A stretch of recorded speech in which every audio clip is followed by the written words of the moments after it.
మీ business ఏదైనా మీ ఊర్లో promotion చేయాలంటే అది సుమన్ టీవీతోనే సాధ్యం. ఇప్పుడే సంప్రదించండి.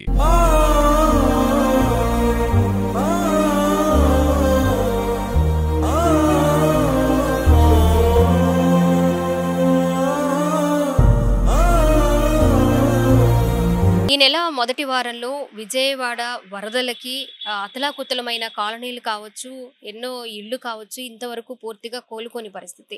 ఎన్టీఆర్ జిల్లాకి సంబంధించిన జగ్గయ్యపేటలో భవదీప్ అనే బాలుడికి అంతుచిక్కని బ్యాక్టీరియా ఈ వరదల కారణంగా ఆ బ్యాక్టీరియా చేరడము, తనకి అనారోగ్యం రావడము, తద్వారా కాలు కూడా కోల్పోవడం జరిగింది. 12 ఏళ్ల భవదీప్ జీవితమంతా చిందనంగా మారిపోయింది. ఏం చేయాలో అంతుచిక్కని పరిస్థితుల్లో వాళ్ళ పేరెంట్స్ ఉన్నారు.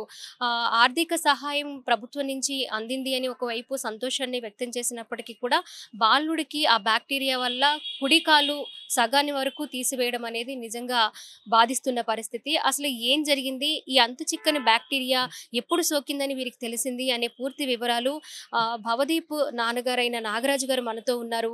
ప్రస్తుతం హాస్పిటల్లోనే భవదీప్ అడ్మిట్ అయి ఉన్నాడు. ట్రీట్మెంట్ జరుగుతూ ఉంది. 3-4 నెలల పాటు ఖచ్చితంగా ఈ ట్రీట్మెంట్ అనేది కంటిన్యూ అవ్వాల్సిందే అని డాక్టర్లు కూడా చెప్పారట. మరి వాళ్ళ నాన్నగారితో మనం మాట్లాడదాము, పూర్తి వివరాలు తెలుసుకుందాము. నాగరాజు గారు చెప్పండి, అసలు బాబుకి ఏమైంది, ఎన్ని రోజులు వరదల్లో ఉన్నాడు, స్టార్టింగ్ అసలు మీరు ఏ సందర్భంలో ఏ పరిస్థితుల్లో హాస్పిటల్కి తీసుకొచ్చారు? మనకి 31 నాడు వరద వచ్చింది మేడం, ఆగస్టు.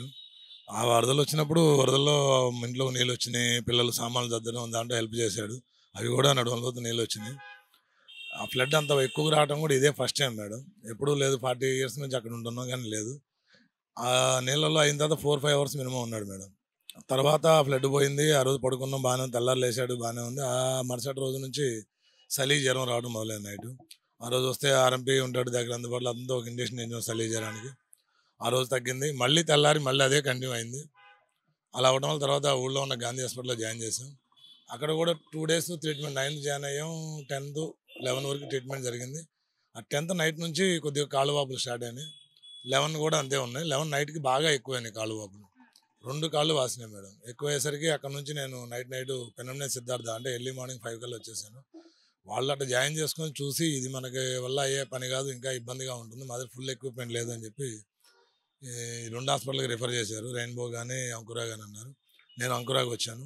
వీళ్ళు దీన్ని చూసి ఫస్ట్ ఇది ఒక బ్యాక్టీరియా అని చెప్పేసి ఇమీడియట్లీగా ఆ ఎయిర్ అనేది రిమూవ్ చేయాలి, లేకపోతే రక్తనాళాలు దెబ్బతింటాయని ఒక సర్జరీ చేశారు. అప్పుడు తర్వాత అతను ఆ బ్యాక్టీరియా సీరియస్గా ఉందని చెప్పి మందులు వాడుకుంటా రోజు క్లీనింగ్ చేస్తున్నారు. డ్రెస్సింగ్ చేస్తున్నా కూడా వాళ్ళకంటే స్పీడ్గా స్ప్రెడ్ అవుతూ ఉంది. అయినా వాళ్ళు టెస్ట్ చేసుకొని మన కల్చర్ టెస్ట్ చేసుకుంటా దాని ప్రకారం ఫాలో అయినా కూడా 3 days కల్లా పైకి వచ్చేసింది మేడం. ఇంకా డాక్టర్ గారు కలిసి చెప్పారు అక్కడి వరకు ఉందా, ఇంకా పైకి వెళ్ళిపోయిందని డౌట్గా ఉంది, కాల్ రిమూవ్ చేయాల్సి వస్తుందని రిమూవ్ చేశారు మేడం. రిమూవ్ చేసిన తర్వాత పర్లేదు, ఇంతవరకు బాగానే ఉందని చెప్పి దాన్ని క్లోజ్ చేయడం జరిగింది. ఇంకా దాంట్లో కూడా ఇన్ఫెక్షన్ ఉంటుంది కానీ స్లోగా తగ్గుతుంటుంది అన్నారు. ఈ లోపల సెకండ్ క్లాస్కి కూడా ఇన్ఫెక్షన్ స్టార్ట్ అయింది. ఈ గ్యాప్లో వచ్చింది. దీనికి కూడా 30-40% మొత్తం మజిల్స్ మొత్తం రిమూవ్ చేశారు. ఇది ఓన్లీ మజిల్స్ తినకుండా పోతుంది మేడం. దానివల్ల ఆ కాలు తీసేసి ఈ కాలు ఉండడం వల్ల పిల్లోడు ఇబ్బంది పడకుండా బాగా పెయిన్స్తో బాధపడుతున్నాడు. ఈ లోపల నా దగ్గర ఆర్థిక స్తోమత లేదు. శ్రీరామ్ తాతయ్య గారు గెలవడం, తర్వాత బాబు గారికి ట్విట్టర్ ద్వారా తెలియజేయడం, ఆయన బట్టి రెస్పాండ్ అవ్వడం. 1 డేలో నెక్స్ట్ డే అందరూ వచ్చారు. ఆ 1 డేలో నాకు 10 lakhs బాబు పేరున ఇచ్చారు. దాని తర్వాత ఇంకేమన్నా పిల్లోడికి కావాల్సి వస్తే మేమే ఆదుకుంటాం అని చెప్పి చెప్పడం జరిగింది తాతయ్య గారు. ప్రజెంట్ ట్రీట్మెంట్ జరుగుతుంది. డాక్టర్లు అయితే 3 నెలలు పడుతుంది అంటున్నారు. ఆ కాలు ఇప్పుడు వ్యాక్యూమ్ ద్వారా ట్రీట్మెంట్ జరుగుతుంది. రేపు మంగళవారం సోమవారం ఓపెన్ చేస్తారు. ఆ రోజు ఎంతవరకు బాగుందో చూసి దాన్ని బట్టి నెక్స్ట్ ప్రొసీజర్ స్టార్ట్ అవుతుంది అన్నారు. బాబు ఎలా ఉన్నాడండి, ఏమంటున్నాడు? బాబు అయితే మొన్నటి దాకా బాగానే ఉన్నాడు మేడం, యాక్టివ్గానే. ఇప్పుడు ఏంటంటే బాబు కండిషన్ అయితే బాగానే ఉంది కానీ వీక్ అయిపోతున్నాడు. ఎందుకంటే ఇన్ఫెక్షన్ ద్వారా బ్లడ్ ఆ మిషన్ ద్వారా బయటికి లాగేయడం, ఆ వేస్ట్ వల్ల పోవడం వల్ల వీక్ అయిపోతున్నాడు. ఫుడ్ అది పెడుతూనే ఉన్నాం కానీ పెట్టినా కూడా సరిపోవట్లేదు మేడం. కొద్దిగా ఇబ్బందిగా ఉంది, బాబు పెయిన్తో బాధపడుతున్నాడు. ఇప్పుడు 3-4 months హాస్పిటల్లోనే ఉంచి ట్రీట్మెంట్ అందించాలని చెప్పారు డాక్టర్లు.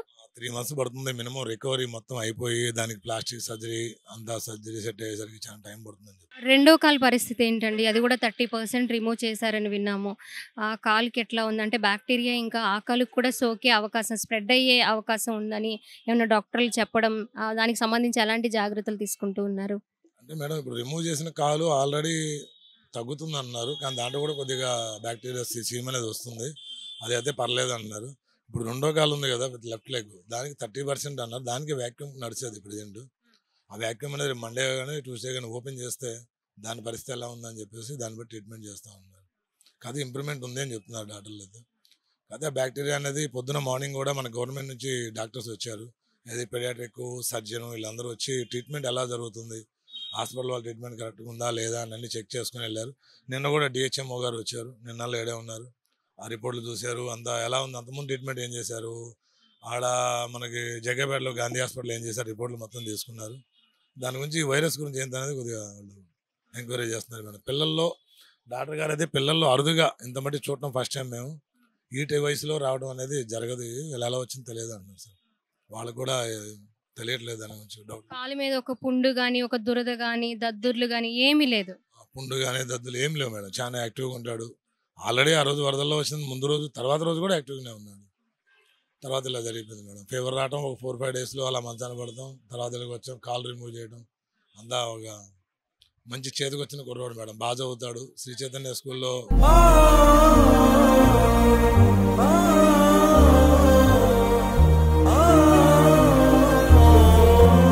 కానీ అతను కాలు లేదని చెప్పడానికి 3 రోజులు పట్టింది మేడం.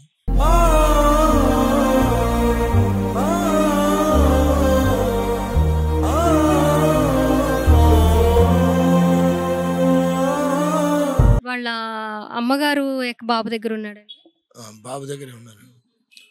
అడుగుతున్నాడండి కాలు గురించి, ఏమన్నా నొప్పి వస్తుందని చెప్పడం కానీ లేదా కాలు ఏమైందని కానీ అడుగుతూ ఉంటాడా? కాలు గురించి మేము 3 రోజులు చెప్పలేదు మేడం, అంటే ఉందిలే కాలని చెప్పాము.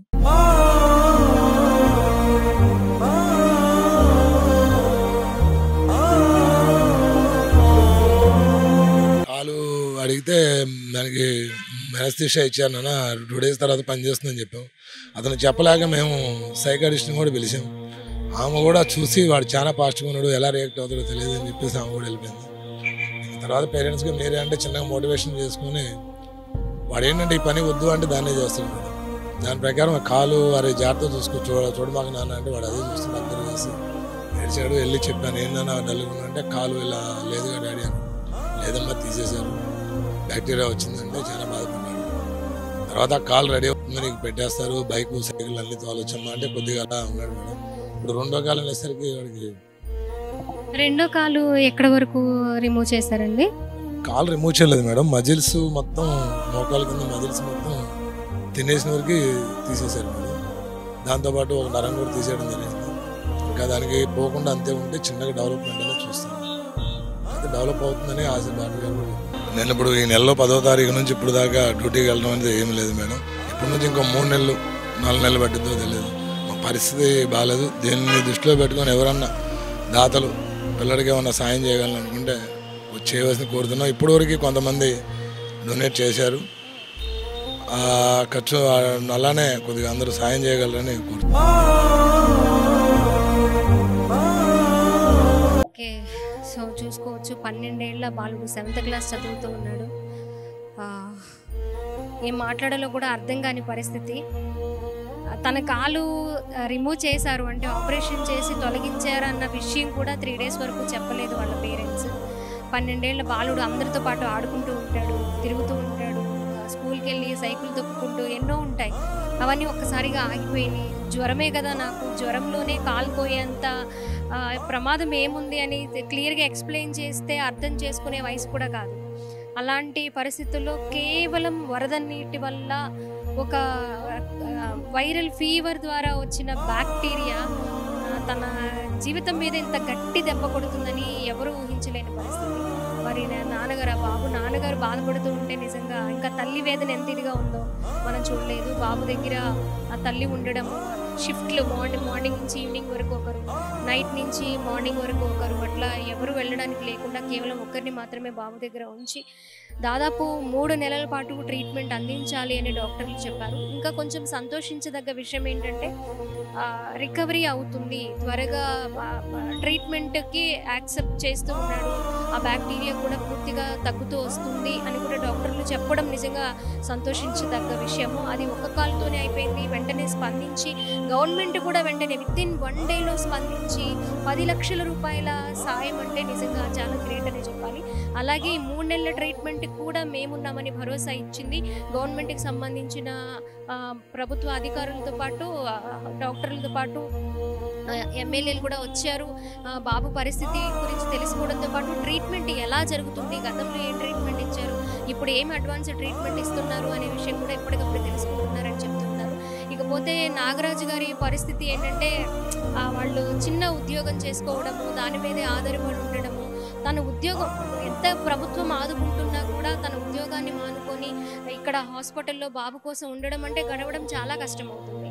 అన్నీ గవర్నమెంట్ అందించాలి, గవర్నమెంట్ వేసేంత వరకు ఎదురు చూడాలి అనే కాకుండా తనకి ఏదో ఒక భరోసా కావాలి. పూర్తిగా ఇప్పటి వరకు 4 లక్షలు ఖర్చు పెట్టారట, సొంత డబ్బు కాస్తో కుస్తో దాచుకున్నది. ఆ తర్వాత 10 లక్షల రూపాయలు ప్రభుత్వం సాయం చేసింది. ఇప్పుడు తర్వాత ఎలా ఉంటుందో ఏంటో కూడా తెలియని పరిస్థితి. దాతలు ఎవరైనా ముందుకొచ్చి తనకి భరోసా కల్పించి అండగా నిలబడితే అంతకుమించి ఏం కోరుకోవట్లేదు మేడం అని చెప్తూ ఉన్నారు. కింద స్క్రోల్ అవుతున్న నంబర్స్కి మరి అలా అకౌంట్ డీటెయిల్స్ అవి ఉంటాయి. ఆ డీటెయిల్స్కి ఎవరైనా దాతలు హెల్ప్ చేయాలనుకుంటే ముందుకు రావాలని కూడా వారి ఫ్యామిలీ తరపు నుంచి, సుమన్ టీవీ తరపు నుంచి కూడా కోరుకుంటూ ఉన్నాము. కెమెరా పర్సన్ వినయ్తో స్వాతి, సుమన్ టీవీ, విజయవాడ నుంచి.